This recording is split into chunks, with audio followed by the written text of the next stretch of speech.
What's going on, YouTube? It's your girl, Monique Nicole, and I am back with another video. Before we get started, honey, if you're new to my channel, look at me trying to talk too fast. If you're new to my channel, please make sure you are subscribed. Go ahead and click the subscribe button down below, right there. While you're at it, go ahead and click the thumbs up button to like this video. Is an easy and free way to help support my channel, honey. We are still trying to grow this year. Say it with me, growth. Okay, what's up, y'all? So I apologize for my tardiness. I was on CP time. I was trying to make a lot of things shake. You know what I'm saying? Then I come on, logged on, then I accidentally logged out, and then tried to get back in, and I had to restart my computer. It was a whole little crap show, but we are here. Sorry for being on CP time. You see, I'm trying to put my lip gloss on. You know what I mean? Get my lips to shine for y'all. Shining, shining, shining. How y'all doing on this fine Wednesday? Happy hump day, y'all. Happy hump day. We are almost at Friday. It is holiday season. Thanksgiving is coming up. Oh my gosh. I'm actually hosting my first Friendsgiving, y'all, next weekend. And am I prepared? Hell no. Am I prepared? Ask me if I'm prepared. Hell no. But I'm gonna make some shit shake. So y'all come on in. Hit that like button. Come in the comments. Show me some love. Don't be shy. We are here to discuss some hot topics. You know, we had a couple, slow news days here and there, but there have been things going on. It was a little slow last week. I feel like the election, really took over a lot of things, rightfully so. But now that the election stuff has kind of calmed down, thank you, Lord, news cycles are starting to post like regular shit and not just about this damn election. And we're gonna have a little political moment this evening. Nothing too crazy. We're just gonna have our post-election thoughts, but I'm not gonna get into that right off the gate. We're not about to get in that right off the gate. Okay. What we're gonna talk about first is somebody that I'm truly concerned for. Like, all jokes aside, yes, it's comedy, it's entertaining, but I'm actually concerned for this person. I think this person is unhinged currently and is displaying a lot of alarming behavior. And I am talking about the one and only Ray J. Y'all forgive me. Usually when I do hot topics, I have all the clips lined up, but it was crazy trying to get prepared for this evening. So y'all forgive me for my unprofessionalism, but Ray J. I feel like we've been talking a lot about Ray J, not on my platform, not on my channel, but I feel like us as the public, Ray J has been on the scene quite a lot lately. Wouldn't y'all agree? He been in the blogs quite a bit, and this week he's making headlines again. Let me try to pull it up real quick for y'all. Ray J is in some type of beef, and it's a one-sided beef, right? With Jamal Bryant, a very well-known, famous pastor. He's been a pastor for many years in the DMV area. He has now been in Atlanta for the last 4 or 5 years. And he's well known for was previously married to Housewives of Potomac star Giselle Bryant. He is known for being a serial cheater, and his past ain't all the way squeaky clean, but he is a pretty decent pastor. He does a lot for the community. He is well respected. Yeah, so Ray J went on live, y'all. I think it was today, Wednesday, so it was either Monday night or yesterday. Let's pull it up. Let's take a look, and then we're gonna dissect. Y'all know how we do on my channel. Okay, let me pull it up for y'all. Let's see here. Let's share the screen. Share, and y'all being real shy in the comments. Y'all come on in and let me know that you're here. Say hello, give me the emoji, something, anything. When I see y'all's comments, it keeps me going. All right, it keeps me going. So don't be shy up in here. All right, let's see what damn Unhinged Ray J got to say about Pastor Jamal Bryant. Nothing but love for Pastor Bryant. Shout out to Jamal Bryant. Shout out to Von Alvarez. But if y'all play that interview, somebody getting snatched off the pulpit. Don't play the interview. It's not clear. It was out of bounds. Me and Pastor Bryant need to talk because the way I was treated was dirty and illegal. And I don't like it. And I don't want nobody to play that fucking interview. I don't care if you from the church or not. Like be respectful and do people right. Don't call people out their name and don't make people feel like they're not safe in a place where they thought they were safe. I'm telling you right now.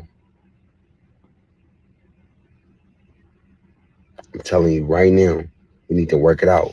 Because if we don't, that's going to be a problem. Yo, I got nothing but love for Pastor Bryant. Shout out to Jamal. Y'all heard that? Did y'all hear that? Did y'all hear that? Ray J quite literally threatened a pastor on the internet streets. Now let's do some critical thinking here. Let's try to put some of the pieces to the puzzle together, right? So Ray J is basically saying that he did an interview with Pastor Jamal Bryant. I know that Jamal has a a podcast. So does everybody these days, right? He's got a podcast and he's had people on it, and that's why I'm confused by a lot of the comments that Ray J is making. So because he's a pastor, and if you've seen any of his work or his previous podcasts with other people, it's obviously a pretty respectful podcast. This isn't like Ray J was sitting down with damn Jason Lee from, oh my God, I almost said Media Takeout, Hollywood Unlocked. This wasn't a shade room interview. This wasn't. So what I feel like happened was they did an interview and Ray J may have revealed some things that he didn't want out, or he maybe revealed things. He was either high or drunk or really in a vulnerable emotional state. I don't know, but obviously something was discussed in the interview and Ray J does not want it to be revealed. Now, my thing is, what the hell are you revealing with the pastor that you didn't reveal with TMZ, Hollywood Unlocked? The list goes on and on. Like, I'm just a little perplexed by what could have been discussed that was so alarming or something that was so secretive that he would go to these lengths to make sure that the interview doesn't get released. He claims it wasn't cleared. Well, typically, I think you clear the interview before the interview takes place. Like your people and his people, were in communication, publicists, PR, same thing. PR and managers are already involved. Like, the interview was cleared.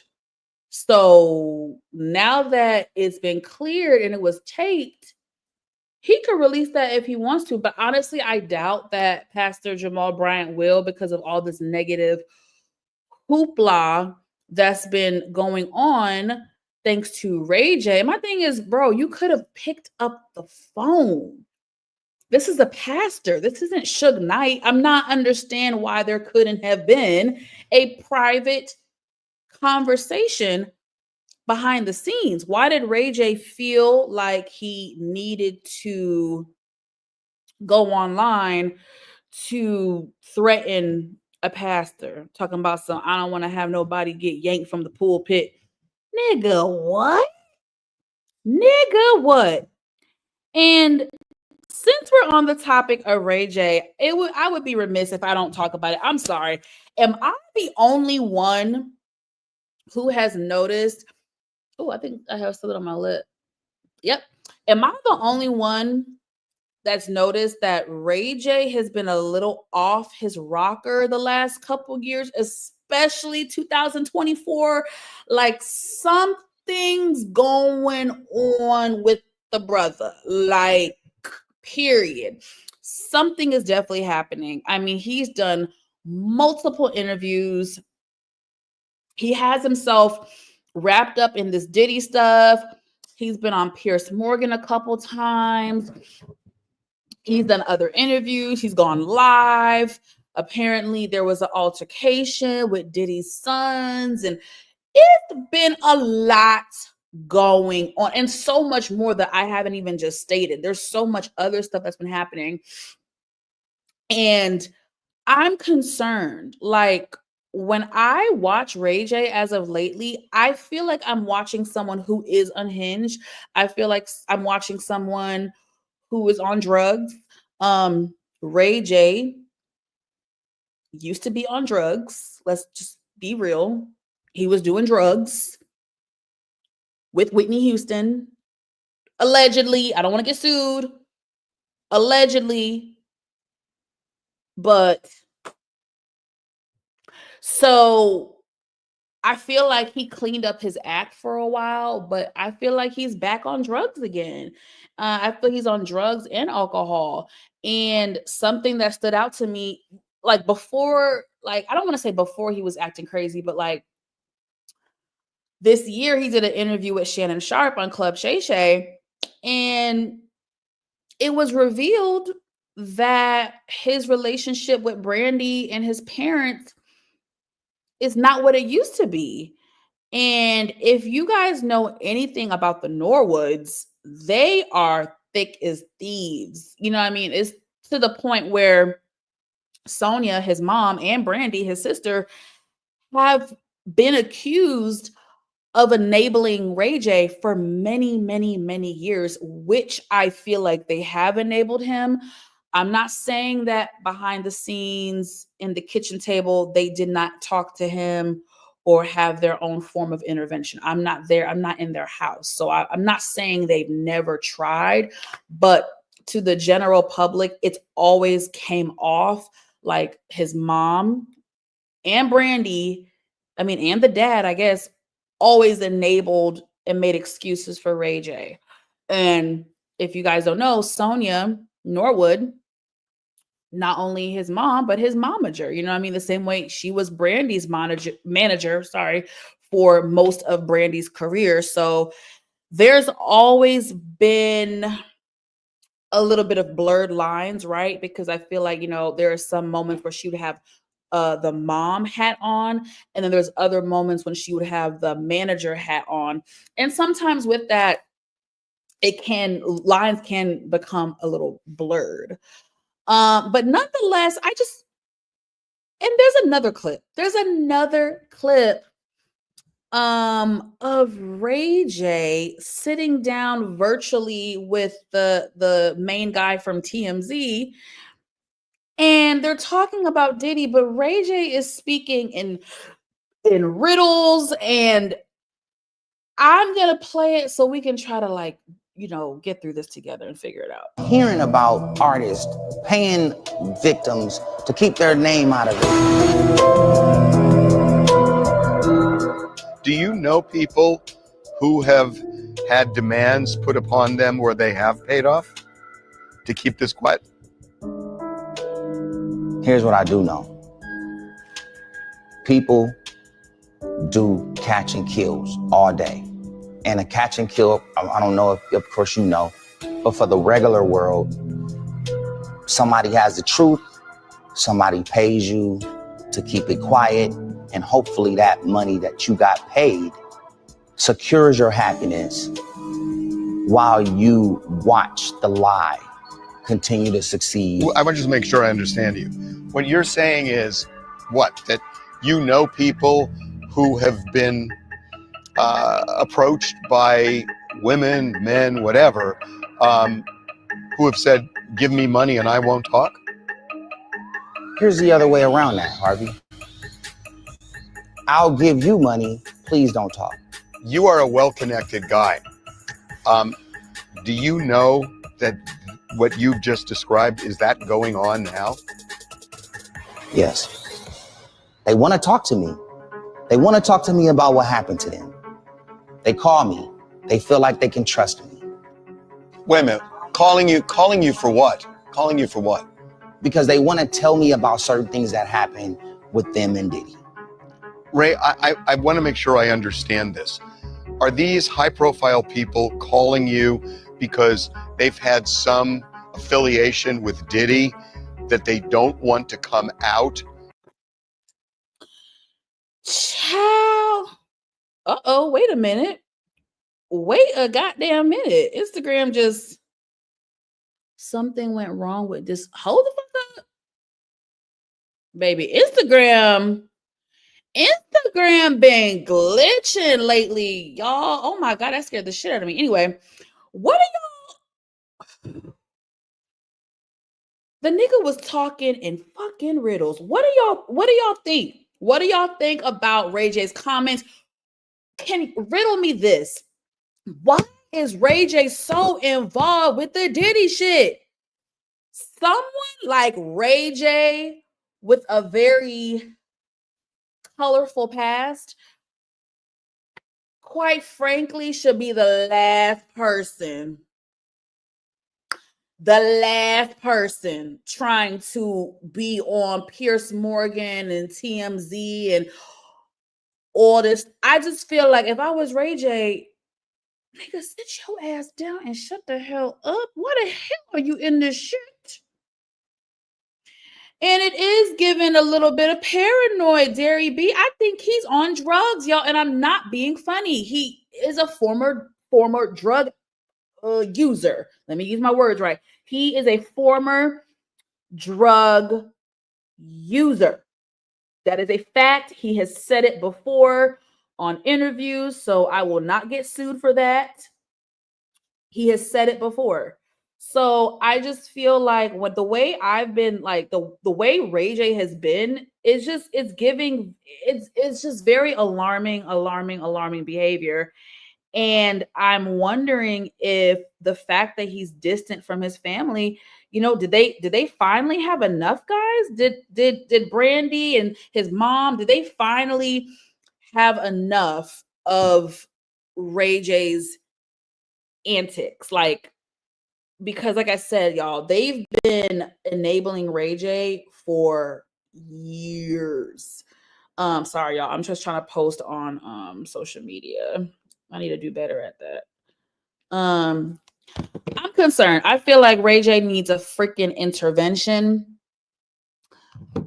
because he's going to end up ruining his businesses and everything that he's built for himself. You know what I mean? We can say a lot about Ray J, but Ray J has remained relevant for the last 25 years. You know what I'm saying? Like, he went from just being Brandy's little brother to like having a name for himself and really being relevant with just like production stuff and reality TV and other businesses and his Raycon and the tech stuff. Like, he's really, for a while, he was really on his grind and making real business deals. And the last couple of years, it's like Ray J fell off. Like, he's not the same Ray J he was before. Like, he's really off, like really, really off. I know he's dealing with a very, very toxic divorce with Princess.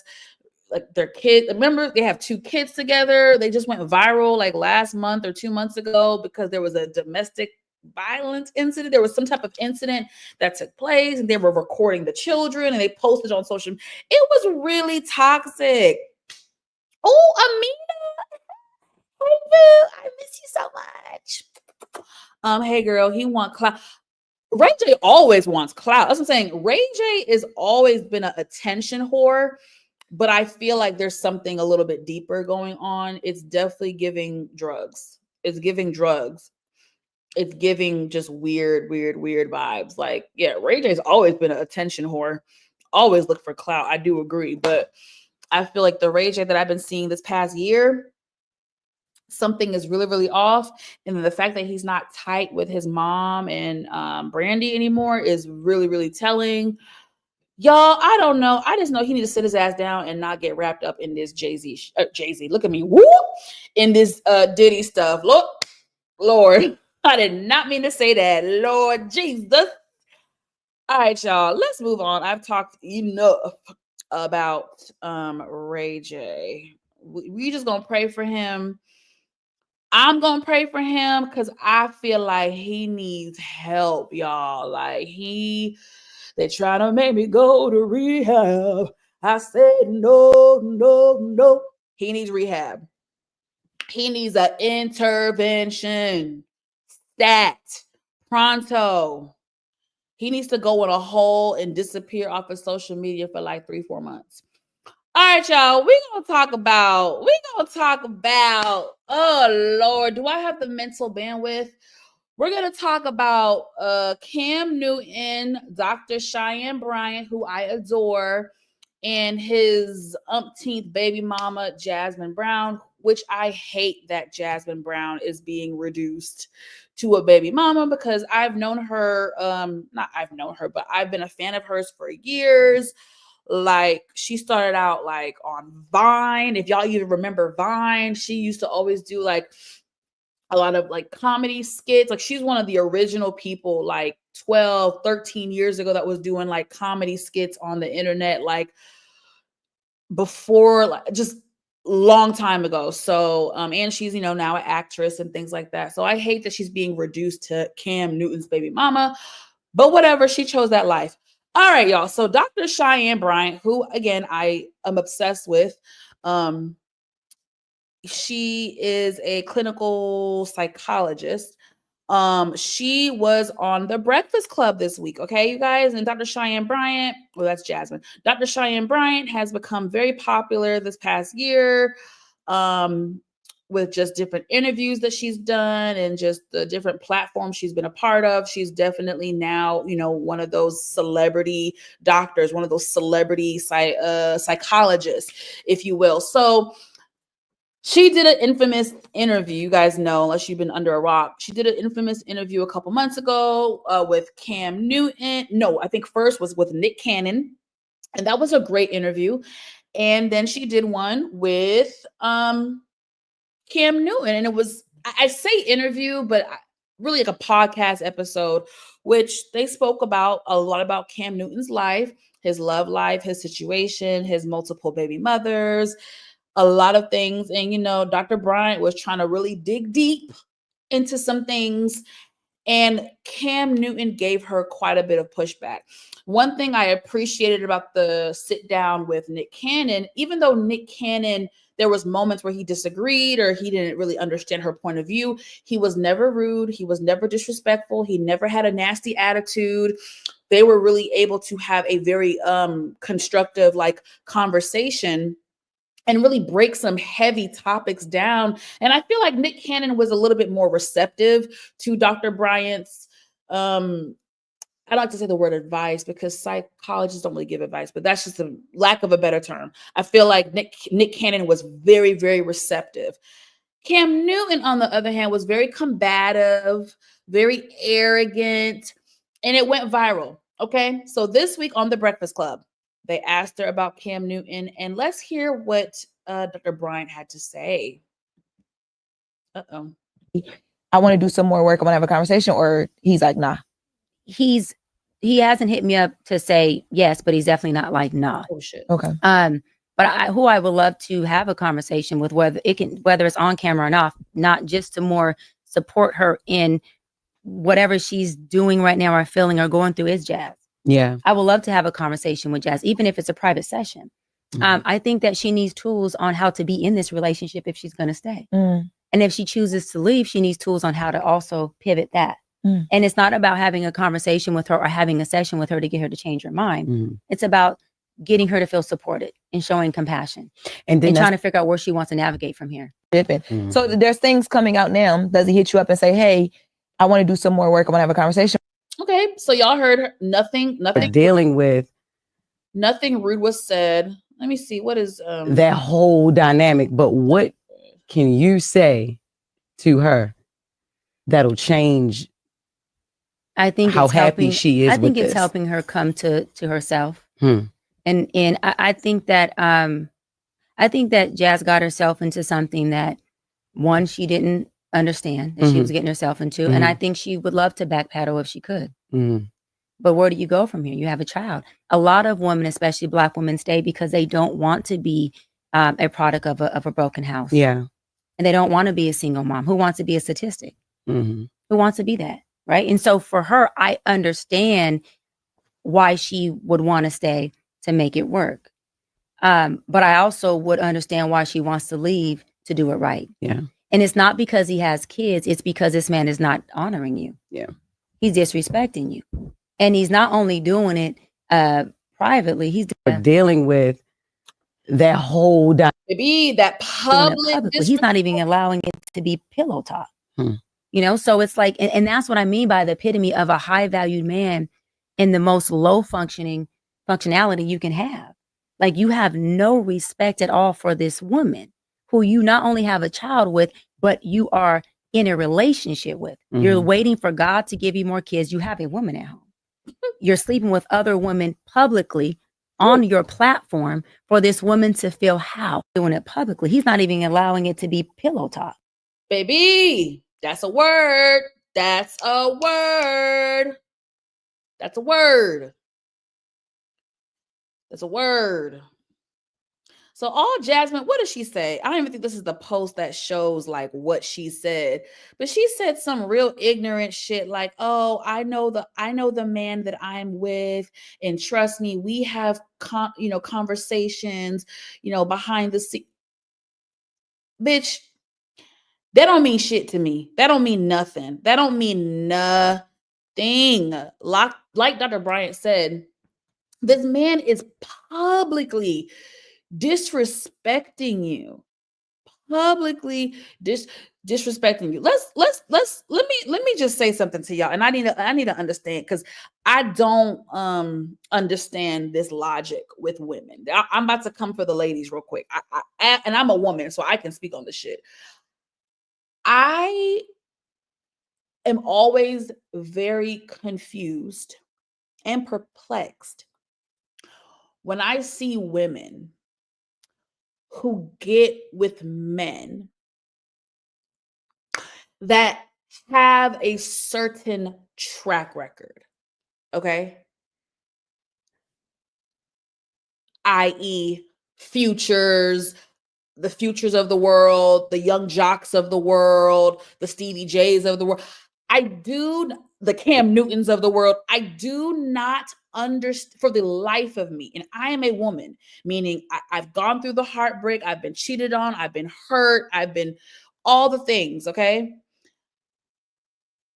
I don't understand why women get with men like those people I just named who already have a long track record.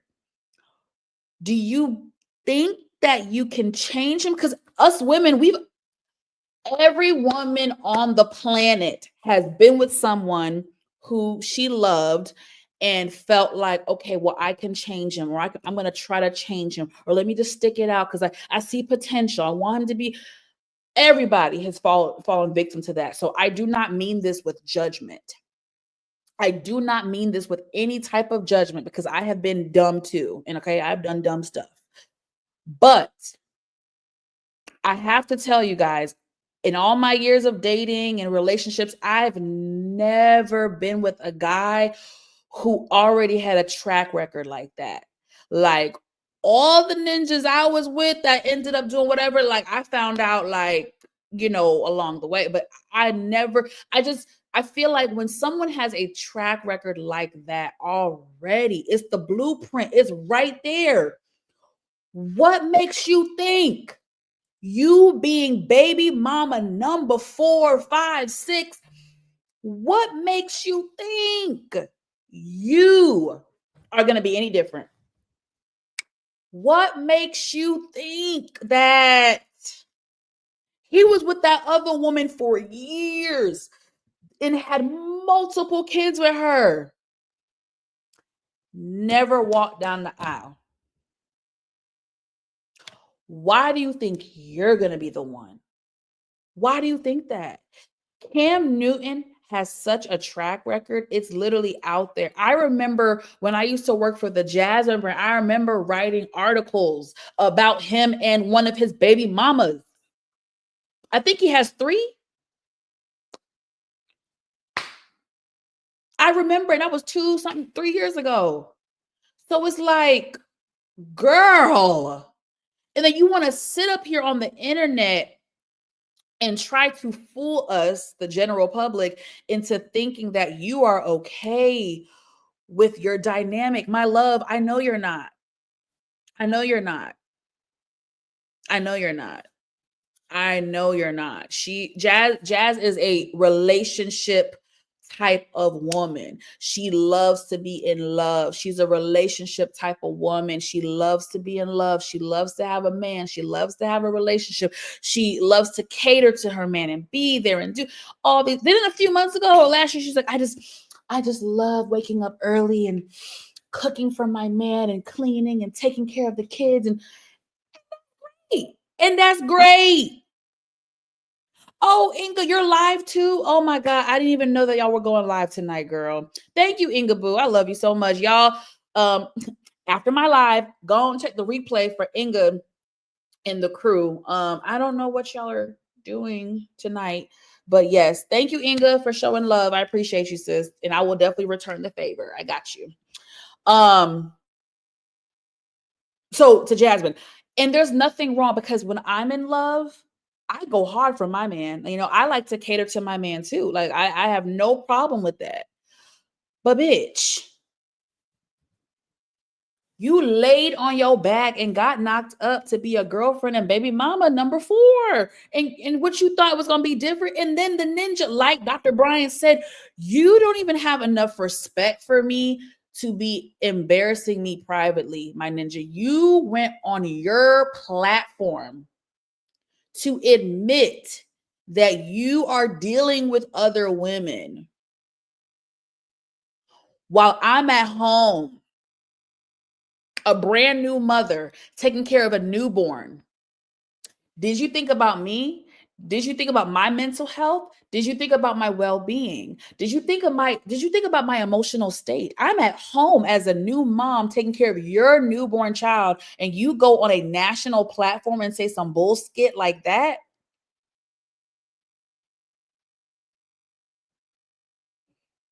And then when Dr. Bryant tried to check him, like, no, you are creating broken homes.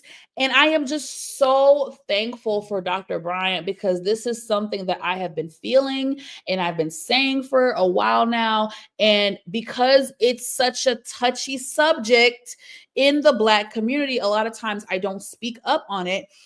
And I say this with love. I do not say this with any ill intent or like judgment, but it's the freaking reality.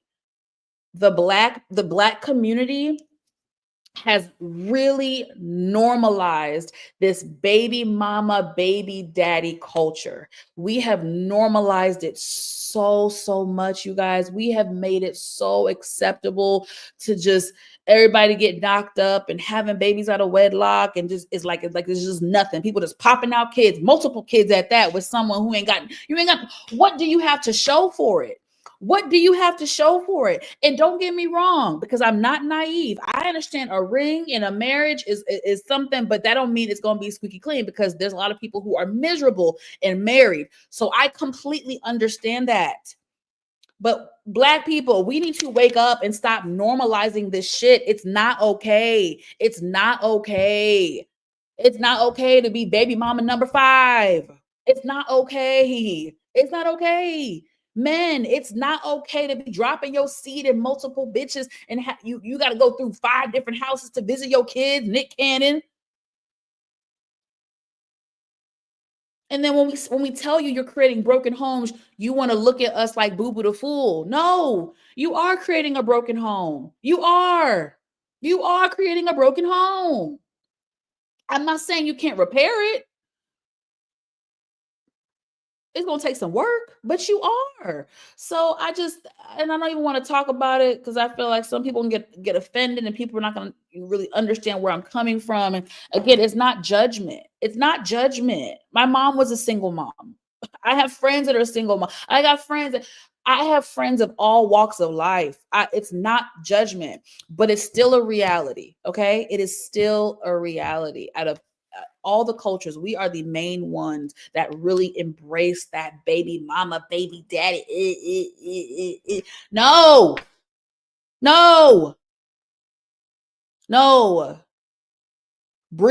I just want to say this before I bow out of this conversation.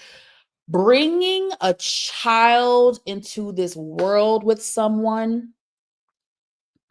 is one of the biggest decisions you will ever make in your life. Okay?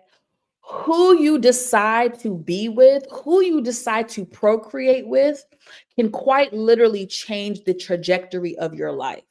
And I need us to really start taking it at the value that it is. The fact that there are people in this world, in this generation, and beyond who think that marriage is a bigger commitment than having a child with someone is alarming. Like, that is alarming. Motherfucker, in some states, I can divorce you in 60 days. I can divorce you in 60 days, my love. I do not understand that. So, if a man or a woman, but we're talking about Cam Newton and them right now, if a man comes to me and tells me that his ideology, he really thinks that marriage is a bigger commitment than having a child, Houston, we got a problem. That lets me know you have deep rooted commitment issues. And unless you come to terms with it, there ain't nothing I can do. Like, the fact that people are so afraid of marriage, the fact that Cam Newton sat up there with Dr. Bryant and said that he wants to, this nigga already got enough pitney, but the fact that he wants to have more children, he wants to have more kids. He said his fear of getting married is greater than his fear of having more children. You would rather procreate with another woman, so a 4th or 5th baby mama, you would rather procreate and bring a child into this world and have to co-parent for the next 18, 21 years. You would rather do that than get married? Black people, we got to be real with ourselves. That is, y'all want to talk about some fucking diabolical? That is diabolical. Nigga, you can divorce a bitch in 30 days in some states, 60 days. It ain't that hard to get a divorce. It can be in certain cases, but you get what I'm saying, you guys. It's very alarming. It's very alarming. And I see some of y'all dropping off. And I don't know if I hit a nerve. Again, I said I meant this with love, but I got to call a spade a spade. And I'm not about to pussyfoot around. It is so true. Anyway, I feel like we're going to hear about Cam Newton more because of this damn podcast he has and just all the hoopla with his latest baby mother. So I'm sure this won't be the first or last time that we discuss Cam Newton. But shout out to Dr. Bryant for really being a pillar like in the mental health community. and really leading Black people to be more aware of mental health, of therapy, because I love listening to her. She just is real. She's real. And I like that she is vulnerable. And I like that she pulls from her own life experiences as well. And I love that she says, listen, yeah, I was engaged 3 times. I messed up a couple of those relationships because of my own shit. She's like, I had my own shit that I was going, like, she does not, you know what I mean? She's real even about her own downfalls. And she's just direct. It's just, I love her. I just love every interview of hers I watch. I love her. Like, and those are the type of conversations that we really, really, really need to have. Because as we get older, you start to do a lot of self-reflecting, you really do realize that a lot of what we've been through as individuals throughout life shapes the way we are, shapes the way we become. A lot of our childhood, our upbringing, our adolescent, those very formative years, we all have different life experiences that shape us to the people that we are, good and bad. And I just think one thing I love about therapy and Dr. Bryant and people like her in the mental health space, it really gives you a chance to dig deep. And you're like, okay, that's why I do that. Okay. That thing that happened to me when I was a kid. Okay. That thing that happened when I was whatever. Okay. That thing with my ex. Oh, yeah. Okay, I see now that is why I react this way, and that is why I have a hard time with this, because this happened, and because I saw this, and because I experienced this. It's amazing, you guys. So anyway, y'all know I'm a mental health advocate. If y'all don't know, now you know. Okay, let's go on to, okay, we gotta pay homage. Okay, we gotta pay homage. You guys, so I was on vacation in Jamaica for my father's 70th birthday. Okay. When the legendary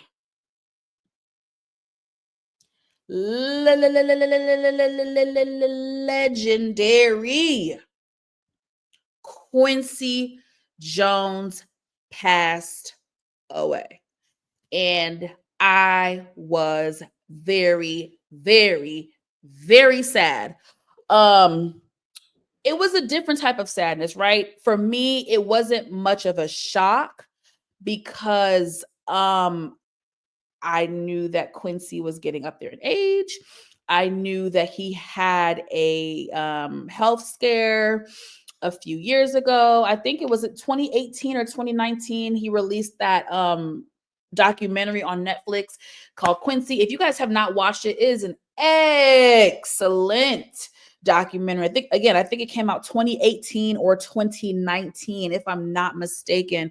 I actually want to just watch it again, really, to pay respect and homage to the legendary, incomparable Quincy Jones. I'm trying to just pull up everything. I guess I'll go to good old Wikipedia.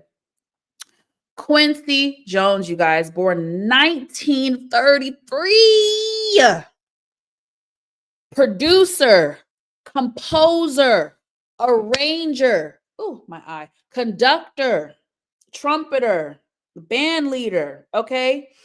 He has worked with everybody from Frank Sinatra to Michael Jackson to Stevie Wonder to, I mean, the list goes on and on and on. He's had a 7-decade career. Has won 28 Grammys, okay? Has won an Emmy, has won a Tony. I mean, oh my gosh. There will never, sorry, y'all, something literally is in my eye. I'm fighting for my life right now. There will never be another Quincy Jones. Like, I have admired this man basically my whole life. Like I'm in awe of his career and the gift that he had and just the talents and the lives that he impacted in such a amazing way. Like I'm sad that he's gone. Like, again, the beauty of it is that he had an amazing life, an amazing career, and he lived a long life. I mean, you can't even really be sad. It's just like, dude, you lived until what? I'm sorry, 91? Was he 91 when he passed? Like 91 years old? Are you kidding me? Quincy Jones outlived like so many people. Like, oh my gosh, who we got left? We got who else? We still got Steve. Oh, baby, Stevie, y'all. Oh Lord, the day, hopefully it won't be anytime soon, but the day that Stevie Wonder passes away, y'all better check on me because I have a deep love for Stevie Wonder. Thanks to my father, I love Stevie Wonder. So what we got? We got Stevie left. We still got Berry Gordy. We still got Smokey gonna outlive everybody. Knock on wood, pray to Jesus. Smokey Robinson is gonna live out everybody, y'all. Like, oh my gosh. Smokey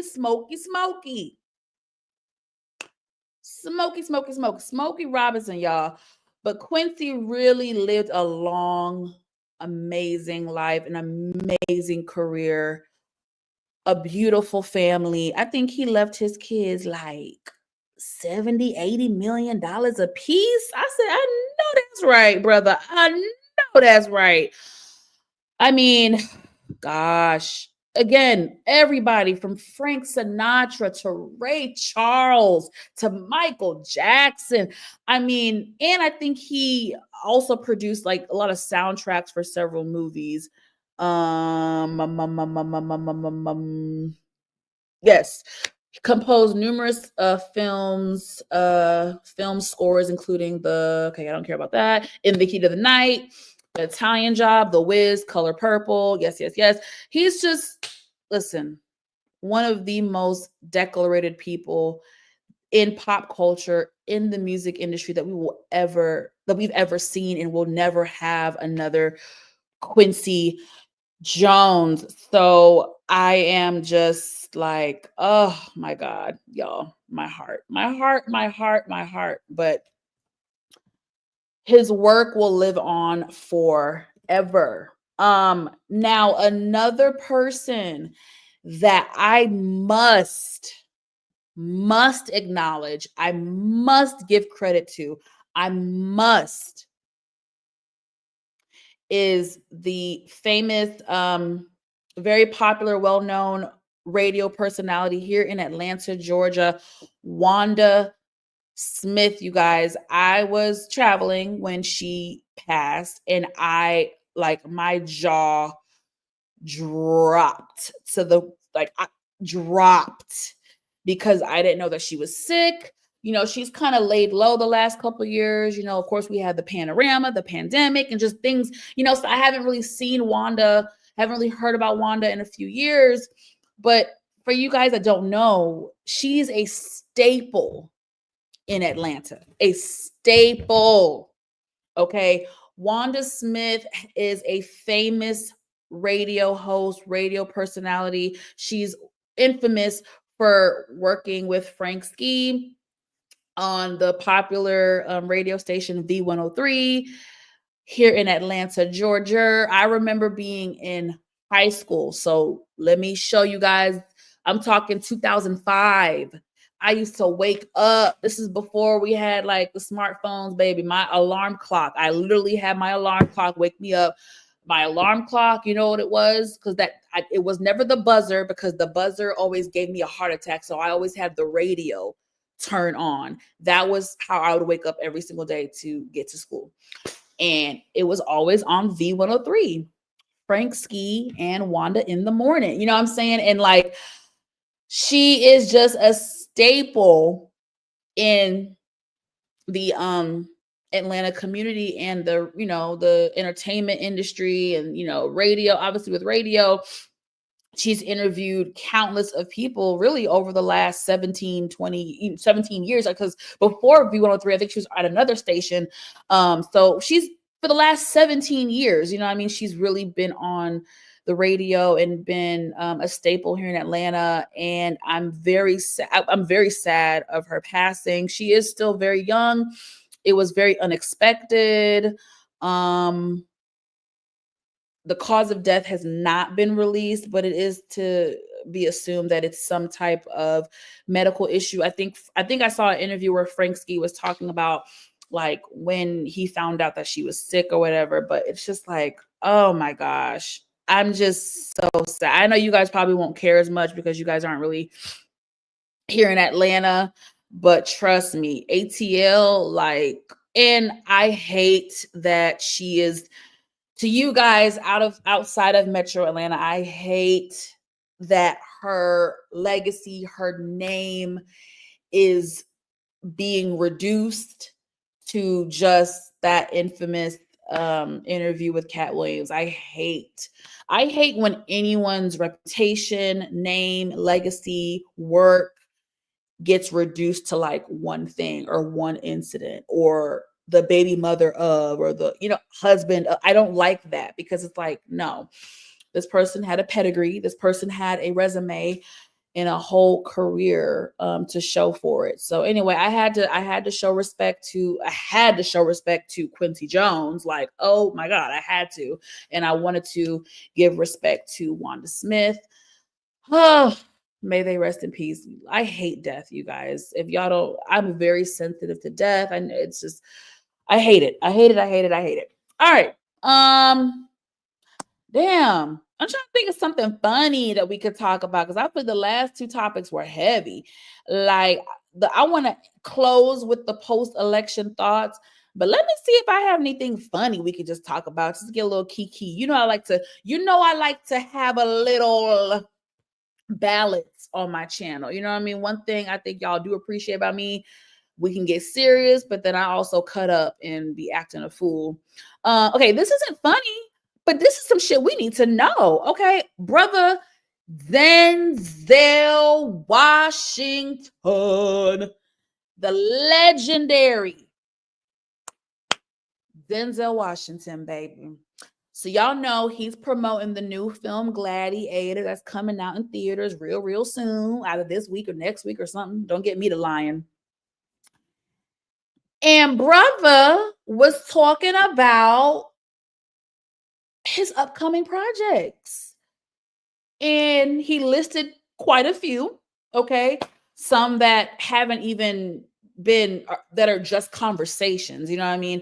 So, but nonetheless, after Denzel listed X, Y, and Z, he ended it by saying, and then he will retire. And I was like, oh, retire? You know what I'm saying? It's like, of course it makes sense. Like, Denzel Washington has to retire. I mean, the motherfucker just turned 70.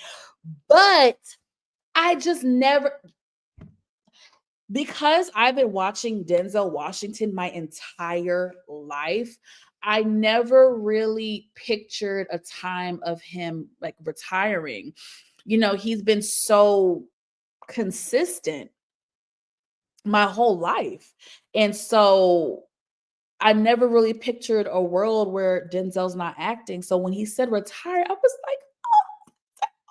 But so that's making high headlines. And the other thing making headlines is that he also announced that he will be in Black Panther 3. Oh, let's take a look.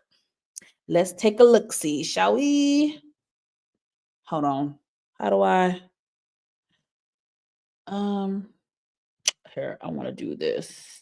Y'all still there? Y'all just real quiet today, baby. Y'all real quiet. Y'all ain't motivating me. Y'all not conversing with me. Lord Jesus. I want to do things I haven't done. I played Othello at 22. I'm about to play Othello at 70. After that, I'm playing Hannibal. After that, I've been talking with Steve McQueen about a film. After that, Ryan Coogler is writing a part for me in the next Black Panther. After that, I'm going to do the film Othello. After that, I'm going to do King Lear. After that, I'm going to retire. I want to do things I haven't done. I played Othello at 22. Okay, first of all, Denzel, Hannibal, as in like Hannibal Lecter.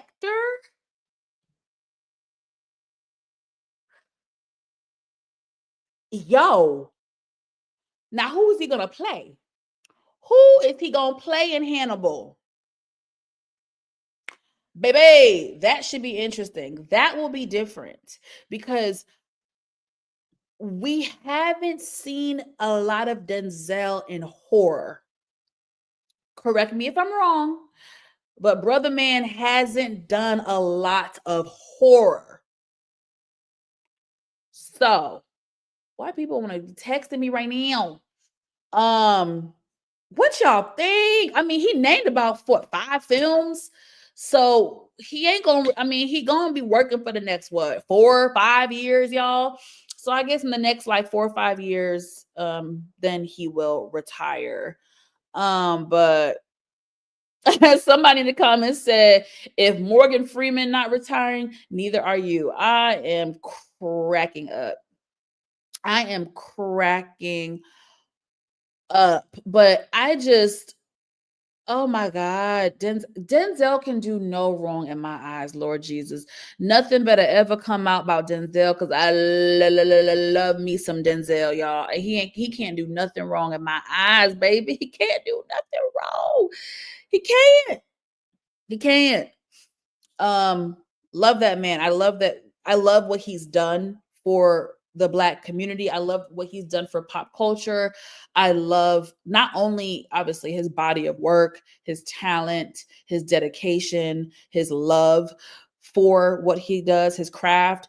I also love the example that he has set for so many Black actors. I don't think y'all realize, like, for the longest, of course, we had Sidney Poitier, and other people, but it's just like Denzel was, for a lot of people, the first Black actor that really made them say, like, okay, I can do this. I want to be like Denzel. Like, you know, like he means a lot to people. Like, I remember he won this award a few years ago, and Chadwick Boseman, rest in peace, presented it to him. And Chadwick had an amazing speech for Denzel. And I'm just like, oh my God, like, oh, Denzel can do no wrong in my eyes. Y'all better not dig up no shit from the nigga past. Y'all better not. Y'all better not. Y'all better fucking not. Love Denzel, okay? I can't get over how quiet y'all are tonight. This is strange. But can y'all please, because we're about to wrap this up in a few minutes, please, if you have not already, please like this video, subscribe if you're new, and please make sure you guys turn on the notification bell button. That way you will be notified whenever I drop new content, okay? Please. It really helps with the algorithm, you guys. Liking the video is so simple.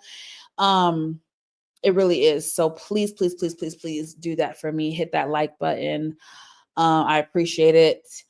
Thank you, Jerry B, baby. I was begging for somebody to say something. I agree. Denzel is perfect. He's just so amazing.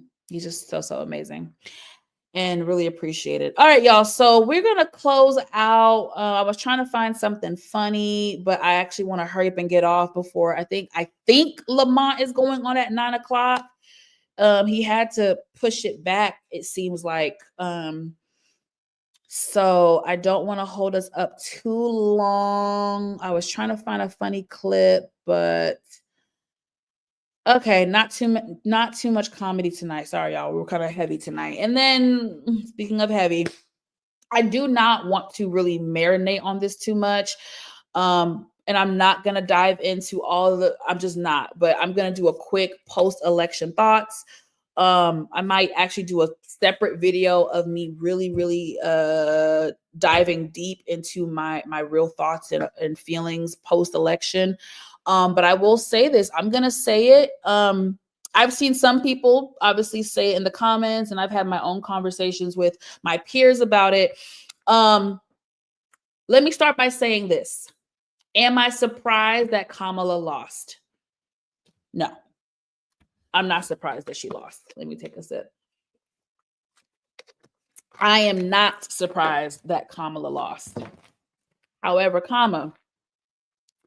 I am surprised at the numbers, meaning I did not think it was going to be a landslide.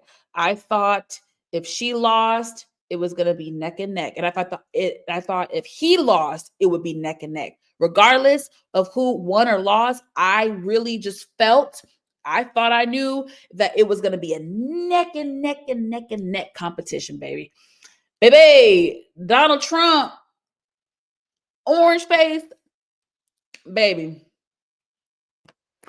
He slid, baby, to the finish line. That was a landslide. You want to talk about a landslide? Baby, Donald Trump whooped Kamala's ass in the election. And it was very shocking because I was like, God damn, bitch. Like, I thought you was going to pull a little bit more than that. Like, what the? So, the first culprit in why Kamala lost, and I know the Democratic Party is pissed at this motherfucker, because I know I am. I'll give a hot damn what y'all say, whether you agree or disagree. The facts is the facts is the facts is the facts. Joe Biden. I got beef with you, my nigga. We got beef. Joe Biden, Sleepy Joe, you sat your ass this whole time, the last couple years, damn sure the last year, and wasted everybody's mother freaking time. Kamala ran an amazing campaign. Kamala ran and did an amazing job for someone who only had 100 days to do the shit. Do you guys understand that preparing and executing a presidential election in 100 days, or presidential campaign in 100 days, is unheard of? It's unheard of. So my good sis Kamala had a major disadvantage. Like, I would have been so fucking pissed with Joe. Like, nigga, you telling me now at the 11th hour? You're telling me at the 11th hour that I, a woman, Black, Indian, Jamaican, I had to get my ass up and clock in overtime to convince the American people that I should be the president, nigga. 100 days. Ooh, when I tell you I would have been pissed. I would have been pissed, you guys, because it's not fair. It's not fair. Joe Biden, you did Kamala a disservice, and you did the Democratic Party a disservice when you let your pride and ego get in the way, and you decided to continue to make everyone think that you were well enough and capable enough to run a second term. That's called pride and ego, folks. That is called pride and ego. And I don't care how you want to slice it, dice it, because I am willing to bet money that the powers that be pulled Sleepy Joe to the side a long time ago and was like, brother, you making us look real bad.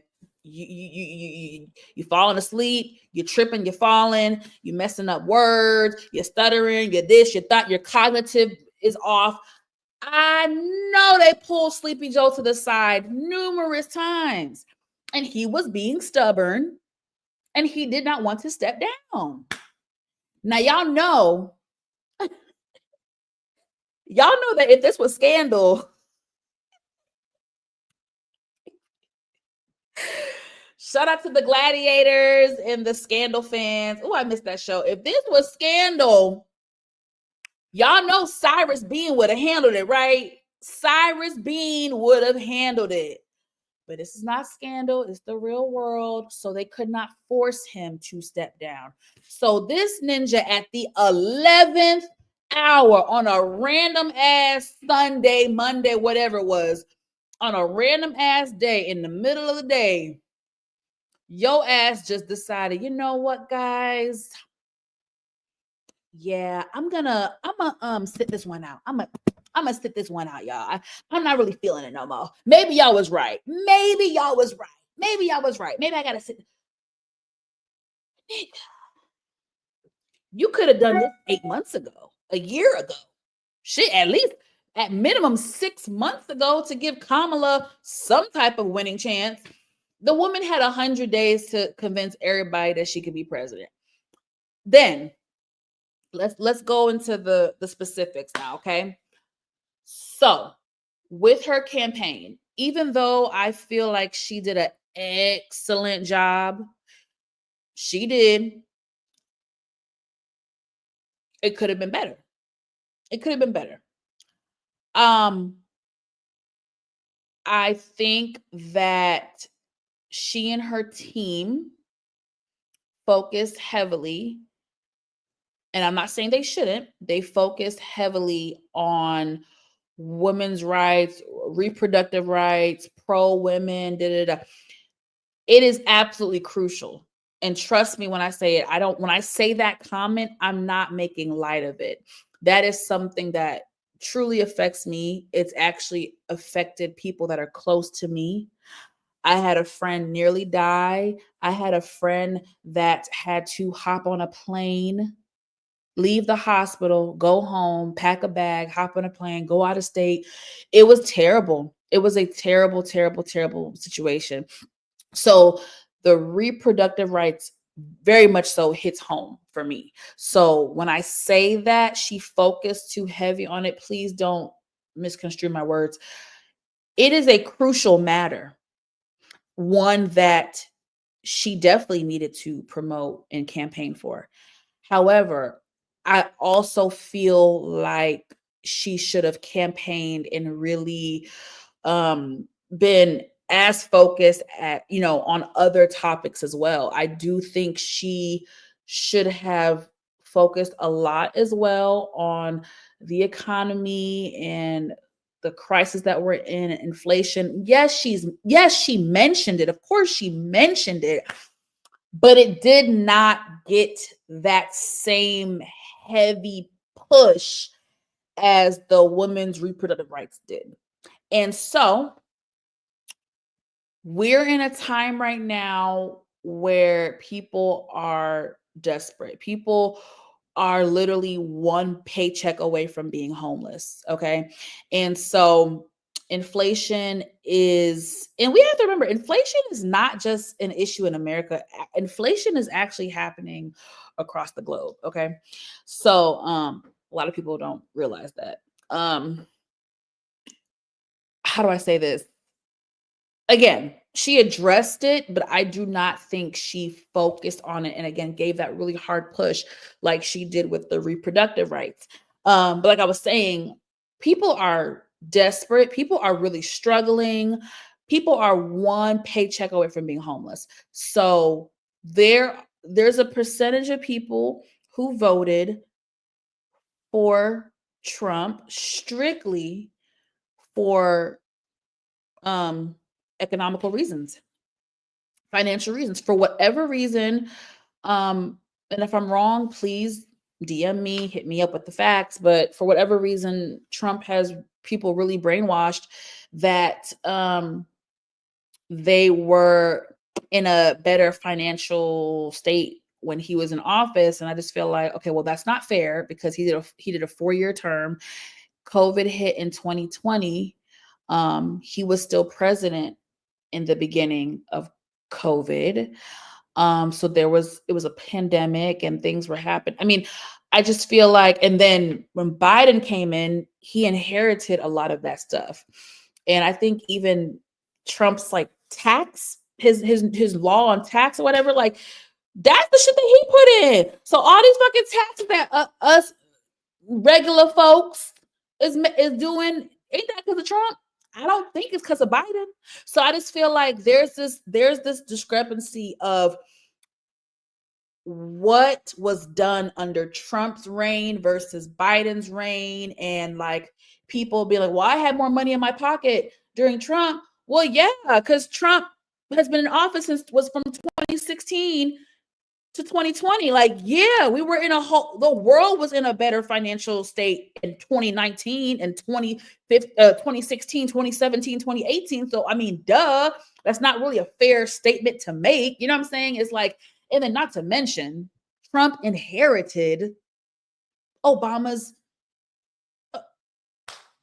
presidency. So economy. You get what I'm trying to say? So I just feel like this whole notion that, oh my God, I had so much more money in the bank with Trump, and Trump is this savior. And oh, we about to be rich with Trump. Oh yes, we cashing Trump checks. Like, I hope y'all right. I hope y'all are right. I hope that Trump is this magical genie and he is just going to get us rich and we're going to be flooded in cash. And, like, I hope y'all right. I hope y'all right. So a lot of people voted for Trump because of that. And then, of course, you have the percentage of people who are racist, bigot, white supremacists. Yes, but you have people who voted for Trump who are not racist. And the thing is, as crazy is what I'm learning as an adult, as I'm getting older, and with this Trump stuff, there are people in this world who, unless a certain topic or issue affects them, they don't care. And that's a terrible way to think. That is a terrible ideology to have. Because then to me, you lack integrity, you lack character, you lack empathy. You know what I'm saying? Like, something doesn't have to affect me for me to care. Like, you know what I'm saying? Like, something doesn't have to be my experience for me to care. Do you get what I'm saying? Like, but a lot of people are wired that way. So when we talk about women's reproductive rights, which is crazy because that really could affect any and everybody. That's the part that doesn't make sense to me, because it's not based on class, it's not based on status, it's not based on race, religion, age. The reproductive rights, the lack thereof, the new laws that they have put in place would affect any woman. I mean, married, single, this, whatever your age, whatever your race, whatever your class. I don't get that. I do not get that. I don't get that for the life of me. There are husbands who had to bury their wife because their wife died during childbirth. Like, this shit's real. And again, it's one of those things where people, it's like, well, I don't know about it. I ain't heard about it. I don't see it. I don't know. So I hate when people think like, oh, because you haven't heard something, you haven't seen something, you haven't experienced something, that it's just an embellishment and it's not true. And we're being dramatic. Like, if y'all read the statistics, I mean, and then we're not even talking about the percentage of Black women who die during childbirth, the percentage compared to any other woman. I mean, we're not even, y'all, Some of y'all don't even know. And I'm not saying, please, I'm not saying that is the only reason to vote for somebody. Hell, I'm definitely not saying that. I'm smarter and more level-headed than that. Okay. But I know with Kamala, I would have slept a little better at nighttime. With Trump, I'm very scared. I'm very scared. I'm very, very, very, very, very, very scared because of the things that he's already speaking that he wants to put into place. And look how much power they've already given him. And he's got majority in Supreme Court, House of Representatives. Like, y'all built this monster. Now he's a monster. It's hard to take down a monster. You know what I'm saying? So I don't even want to get into the specifics. I mean, he went on a whole press tour this week of just like multiple videos of, oh, I'm gonna bring back stop and frisk. Oh, I'm gonna bring immunity for police. Oh, for drug dealers, you're gonna get the death penalty. What? Black people, that stop and frisk is gonna be a problem for us. It's gonna be a problem. The immunity shit, that's gonna be a problem for us. That's gonna be a problem for us. Like, for this term, every man for themselves. Like, I'm sorry to say that, but since y'all mofos wanted to vote, and when I say y'all, I'm not talking about black people. And shout out to the black men. Shout out to the black men, because 80% of black men came out to vote for Kamala Harris. So we can, black people, we can cut the narrative that black men ain't ready for a female president. 80% of our amazing black men showed up and showed out. And that is something to note. That is something to be happy about. And that is something to be proud of. That is something to be proud of. I'm not going to spend my time worrying about the little 18, 20% that voted for him. Y'all don't matter. Bye-bye. 80% of y'all voted for Kamala, and I thank you, black men. Thank you.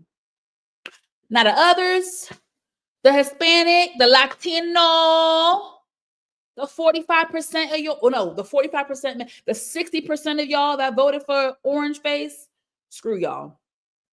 Screw y'all. All the white folks, screw y'all. I ain't marching for shit.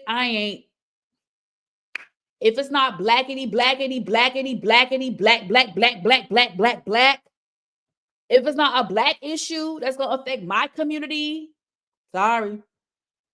I have spent my whole life supporting other people, other causes, other issues, other things. And like, I'm good. And the mass deportation, that thing is so flawed. Like, it is so flawed. His plan is not, from what he has said thus far, it does not sound well put together. It does not sound it doesn't sound right. It doesn't sound efficient. It doesn't sound fair. It doesn't sound logical. It doesn't sound reasonable. So I'm worried. And mass deportation, while we over here making fun of the Hispanic people, let's not forget, y'all, some of us immigrants are also from the Caribbean. A lot of us are also from Africa, from Nigeria, okay, from Ghana. You'd be surprised at how many people do not have their citizenship here. Okay, so we have to be careful what we're saying. I'm worried about mass deportation for sure. I'm worried. But again, unless it's my people, y'all Latinos, y'all really bucked up the thing. We knew white people would have bucked it up. White people, we knew they was going. Y'all Latinos really bucked it up for everybody. And the thing is, the Hispanic, they are racist towards each other. They are racist as fuck. Racist. Okay. That's why I typically like my Hispanic friends growing up, high school, college, even adulthood. A lot of my Hispanic friends over the years have been Mexican or Puerto Rican, and maybe a couple Colombians. I have some Colombian friends. I fuck with the Colombians, and so Mexican, Puerto Rican, Dominican, and a couple Colombians, whatever. But everybody don't like, they're very crazy, like they're very weird with each other. Like they even make fun of how like they all like how they speak Spanish, because like a Puerto Rican speaks Spanish different than a Mexican, speaks Spanish different than someone from Colombia. I know, Derry B. I know what you're saying. I know what you're saying, girl. Thank you for girl. You know I'm blonde under here. But yeah, Mexicans speak Spanish different than Puerto Ricans, speak Spanish different than someone from Venezuela, different from someone from Colombia. Like, so they be ragging on each other because I've seen it. And then don't get on the no shade, but the Cubans, baby, the Cubans, woo, the Cubans, baby, they be thinking they shit don't stink. The Cubans think they white. Now, obviously, you know, I'm not saying all Cubans. I hate when the people be like, it's not everybody. The same way you be like, it's not all men, it's not all women. I know. But them Cubans, they be thinking they white. They be thinking they white. They be white power. They be thinking they white, baby. They be, listen, them Cubans, they be, that's why, like I said, there's no shade. I've had so many Hispanic friends over the years, but like I said, mainly the ones I really be rocking with, that really like rock with me and rock with the Black culture, really do be my Puerto Rican friends, my Dominican friends, even though Dominicans can be funny too, but you know, my Colombian, I don't have no problem. Every Colombian friend I ever had in my life or acquaintance I ever had, always cool. But that don't mean there aren't others. So that's my whole point is, y'all, like when it comes to Latinos, everybody ain't no damn illegal. You know what I'm saying? And then you got people who be like, well, I've been here for 20, 30 years. You need to get in how I got in, baby, because I got it out the mud, baby. I got it out the motherfucking mud. And don't get me wrong, I can understand that feeling, right? I can understand that feeling to an extent. To an extent, I can understand it. You know, I had to get out the mud. I had to do it the hard way. I had to do this. I had to file this paperwork. I had to go through this. I had to wait for this. I had to, because it's a process. It is a process. I'm not playing with y'all. It's a process. Up until 10 years ago, I still had two cousins that lived in Jamaica who just got their green card over here 10 years ago. Y'all, it's a process and it takes time, y'all. So that's why I always have sympathy for the illegal immigrants, because it's like, y'all, it could be years before you get your paperwork and get approved to come to the US. Like, for real, it's not an easy process, y'all. And it's like, if you're in a desperate, dire situation, you think somebody want to wait 4 or 5 years to go the legal route? That's why they go the illegal route. I'm not saying it's right. I'm just telling you from a different perspective, like this is why people do it. You know what I'm saying? It's not like there's a shit ton of illegal immigrants just because they want to get caught up and just for the hell of it and they want to. No, yes, Derry B, it's a long process, costly. It's a process, y'all. So my thing is, well, shit, y'all, can y'all make the process less like harder for people so it won't be so many illegal immigrants? Like, can y'all ease up on some of the process? Like, can y'all, like, damn. Come on now, please, you know? So I'm just saying that to tell you guys from a different standpoint, because I actually have relatives who had in the last 10 years have gotten their green card or whatever and came to the US. Like, I'm just telling you.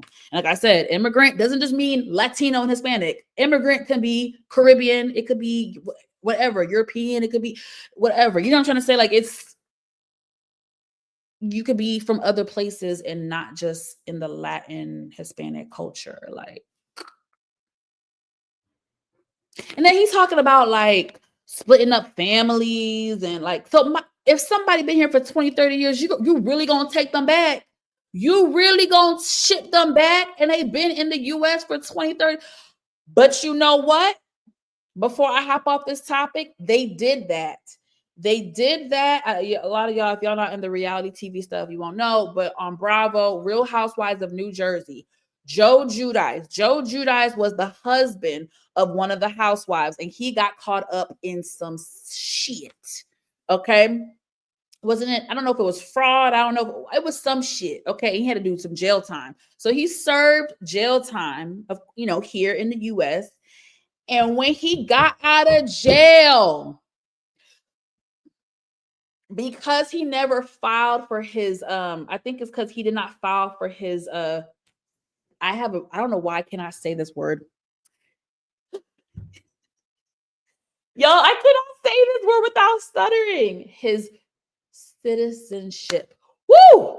Because he didn't do that, mind you, Joe Giudice was in this country for 30-something years. For 20-something, almost 30 years. Joe Giudice was in America, in the USA for almost 30 motherfucking years. Married. Had 5 daughters. 5 young daughters under the age of like 17 when they shipped his ass back. Like he had young, 17 was the oldest, but all the other kids were young daughters, and they shipped him back to Italy. And that's a white Italian man, and they did that to him. And he was a reality star. Now, I think the judge was heartless. I think any judge that would do that and would break up a family is heartless. Heartless. I don't know if the judge was just a stone cold evil person. I don't know if the judge wanted to make an example out of Joe Giudice because he was a reality TV star. I don't know what it was, but it was absolutely evil to take a father away from his wife and 5 children. His 5 children. So once I saw that, I was like, oh, so this shit might be real, you guys. The way Trump and his ass people talking, we might see situations like that. Motherfuckers who've been here for 20, 30 years, got kids, got a wife, got a husband, whatever in the house, and they're going to ship your ass back. That is asinine. That is evil. That to me, that should not even be legal to do that. Like if I've already been here 20, 30 years, I've established a life. I am married. I have children. I am raising children. You don't take me back? Ciao.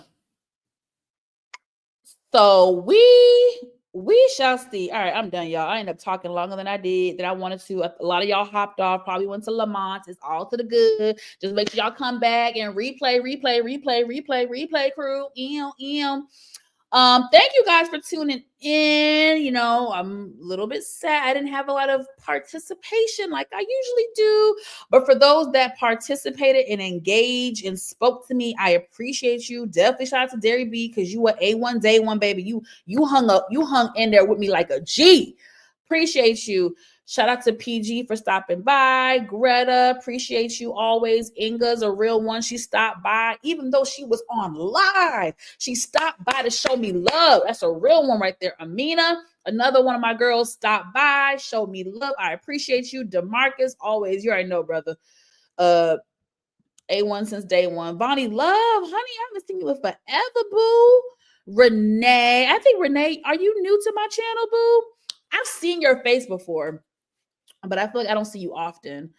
Yes, like I said, DeMarcus always showing love, but yeah, he's knowing DeMarcus, he's probably on looking at Lamont stuff. Okay, y'all. So I love you guys. And yeah, honey, hit that like button. All the good things. Get in the comment section. Replay crew, give me your thoughts and opinions. And I will see you guys later. Ta-ta. Bye-bye.